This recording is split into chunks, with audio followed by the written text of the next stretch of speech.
సమస్యల్లో చిక్కుకున్న చెరుకు రైతులు మళ్లీ బెల్లం తయారీతో కోలుకుంటున్నారు. నల్ల బెల్లంపై ఆంక్షలు ఉండటంతో నిజామాబాద్, కామారెడ్డి ప్రాంతాల్లో బెల్లం తయారీ తగ్గిపోయింది. ఇప్పుడు సేంద్రియ ఎరువులతో పండించిన చెరుకుతో నాణ్యమైన తెల్ల బెల్లం తయారు చేస్తున్నారు చెరుకు రైతులు.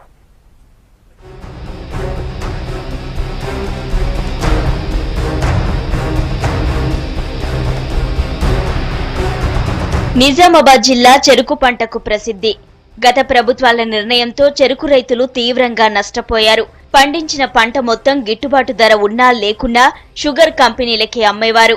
రాష్ట్రంలో బెల్లానికి కేర్ ఆఫ్ అడ్రస్ గా మారిన నిజామాబాద్, బోధన్, కామారెడ్డిలలో నల్ల బెల్లం తయారీ సాకు చూపి మొత్తం బెల్లం తయారీపైనే ఆంక్షలు విధించారు గత పాలకులు. ఇదే సమయంలో ఆంధ్రలోని అనకాపల్లి బెల్లానికి గిరాకీ పెంచారు. దీంతో నిజామాబాద్ ఏరియాలో బెల్లం తయారీ తగ్గిపోయింది.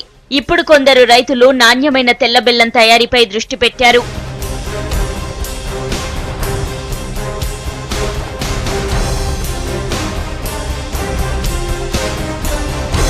నల్ల బెల్లంతో నాటుసారాతో పాటు మత్తు పదార్థాలు తయారు చేస్తున్నారని బెల్లం తయారీపై ఆంక్షలు విధించడంతో చెరుకును నేరుగా కంపెనీలకే తరలిస్తున్నారు రైతులు. అయితే కొందరు రైతులు చెరుకు సాకుతో పాటు సంప్రదాయ పద్ధతిలో తెల్ల బెల్లాన్ని తయారు చేస్తున్నారు. పాలేకర్ అగ్రికల్చర్ విధానంతో నాణ్యమైన బెల్లాన్ని పంట చేలల్లోనే రెడీ చేస్తున్నారు. చెరుకు పంటకు కూడా ఎలాంటి రసాయనాలు ఉపయోగించరు. సేంద్రియ పద్ధతిలో తయారు చేసిన రసాయనాలనే ఉపయోగిస్తున్నామంటున్నారు చెరుకు రైతులు. ఈ తెల్ల బెల్లం తయారీని సర్కార్ ప్రోత్సహిస్తే మళ్లీ కామారెడ్డి, నిజామాబాద్ ప్రాంతం నాణ్యమైన బెల్లానికి కేర్ ఆఫ్ గా మారుతుందంటున్నారు.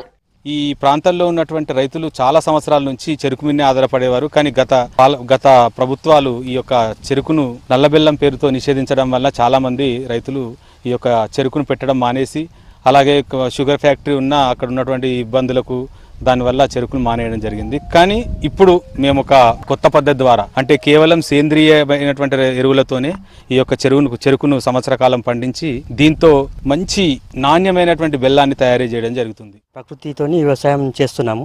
జీవామృతము, ఘనజీవామృతంతో తయారు చేసి తోటకు చేసుకుంటా ఆ రకంగానే మేము బెల్లం వండడం జరిగింది. అన్ని మొత్తం ఎన్ని బకెట్లు, ఎన్ని టన్నుల బెల్లం వండినా కానీ కిలో బకెట్లే మొత్తం తయారు చేసి అలాగనే వండినాం మొత్తం.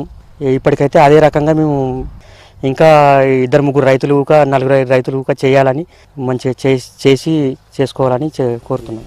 దోమకొండ మండలంలోని ముత్యంపేట గ్రామంలో కొందరు రైతులు తెల్ల బెల్లాన్ని తయారు చేసి తోటి రైతులకు ఆదర్శంగా నిలుస్తున్నారు. జీవామృతంతో పండించిన చెరుకుతో చేసే బెల్లానికి మార్కెట్లో కూడా మంచి డిమాండ్ ఉంటోంది.